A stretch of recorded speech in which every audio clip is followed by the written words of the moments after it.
একটানা ১৭ বছর কারাগারে থাকার পর সাবেক স্বরাষ্ট্র প্রতিমন্ত্রী বিএনপির নেতা লুৎফুজ্জামান বাবর গত বৃহস্পতিবার হাজারো নেতা কর্মীর সম্বর্ধনার মধ্য দিয়ে কারাগার থেকে বেরিয়ে আসেন।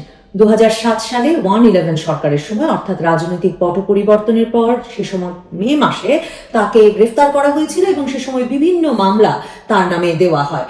অনেকেই মনে করছেন তৃণমূল থেকে উঠে আসা এই অত্যন্ত জনপ্রিয় রাজনৈতিক নেতা তারেক জিয়া এবং খালেদা জিয়ার অনুপস্থিতিতে দিক নির্দেশনাহীন বিএনপিকে চাঙা করতে এখন মুখ্য ভূমিকা পালন করতে পারেন। লুৎফুজ্জামান বাবর ১৯৯১ সালে প্রথম সংসদ সদস্য হয়েছিলেন এবং এরপর আরো ২ দফায় তিনি নেত্রকোনা ৪ আসন থেকে সংসদ নির্বাচন করে সংসদ সদস্য নির্বাচিত হন। এরপর ২০০১ সালে যখন বিএনপি সরকার গঠন করে তখন ৪ দলীয় জোট সরকারের স্বরাষ্ট্র প্রতিমন্ত্রী হয়েছিলেন লুৎফুজ্জামান বাবর।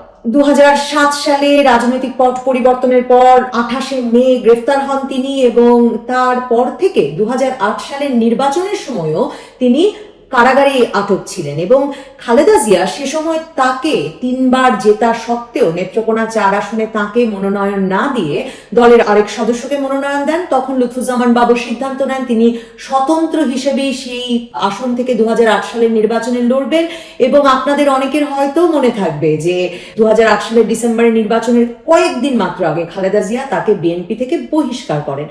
সে সময় কার চাপে কেন খালেদা জিয়া লুৎফুজ্জামান বাবরকে মনোনয়ন দিলেন না তার নির্বাচনী আসনে, কিংবা কেন তাকে দল থেকে বহিষ্কার করলেন সে সম্পর্কে নানা ধরনের বিশ্লেষণ আছে।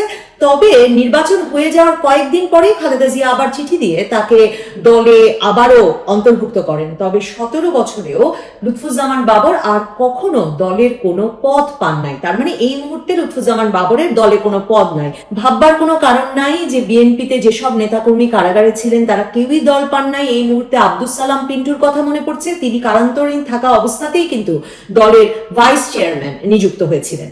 লুৎফুজ্জামান বাবরের মুক্তির পর তাকে স্বাগত জানাতে বিএনপির স্থায়ী কমিটির সদস্য নজরুল ইসলাম খান এবং বিএনপির সিনিয়র যুগ্ম মহাসচিব রুহুল কবির রিজভী গিয়েছিলেন। তারা একসঙ্গে জিয়ার মাজারেও যান এবং নজরুল ইসলাম খান তখন সাংবাদিকদের বলেছেন যে অনেক বছর লুৎফুজ্জামান বাবরকে কন্ডেম সেলেও রাখা হয়েছিল। আপনারা জানেন যে লুৎফুজ্জামান বাবরের বিরুদ্ধে মূল যেসব মামলা তার দুটো হচ্ছে ২১শে আগস্ট এবং ১০ ট্রাক অস্ত্র মামলা, এবং ২১শে আগস্ট এবং ১০ ট্রাক অস্ত্র মামলা দুটোতেই তার মৃত্যুদণ্ড হয়েছিল এবং ১০ ট্রাক অস্ত্র মামলার একটি অভিযোগে তার যাবজ্জীবন কারাদণ্ডও হয়েছিল। তার মানে এখন অনেকেই বিএনপি নেতাকর্মীদের ভেতরেও বলছেন যারা দীর্ঘ সময় কারাভোগ করেছেন বা এই লুৎফুজ্জামান বাবরের মতো দীর্ঘ সময় কারাভোগ করা নেতাদের অনুসারী যে কর্মীরা তাদের ভেতরে অনেকেই বলছেন যে ১৫ বছর আসলে বিএনপি সরকার বিরোধী আন্দোলনে থাকলেও বৈষম্য বিরোধী ছাত্র আন্দোলন যদি আগস্ট মাসে হাসিনা সরকারের পতন ঘটাতে না পারত তাহলে লুৎফুজ্জামান বাবরের মতো অনেকেই যাবজ্জীবন, ফাঁসির আদেশ এগুলো থেকে বেঁচে হয়তো আবার বেরিয়ে আসতে পারতেন না। আবার অনেকেই বলছেন যে বৈষম্য বিরোধী ছাত্র আন্দোলনের নেতাদের, মূলত তাদের সমন্বয়কারীদের, যেমন শিক্ষা প্রতিষ্ঠান, সরকারের বিভিন্ন পদ, সংবাদ মাধ্যম, এমনকি উচ্চ আদালতের কোন পদে কে বসবেন, কে থাকতে পারবেন, কে থাকতে পারবেন না তেমন তালিকা আছে এবং তা নিয়ে তারা সরকারের ওপর প্রকাশ্য এবং অপ্রকাশ্য চাপ বজায় রাখতে পারছে।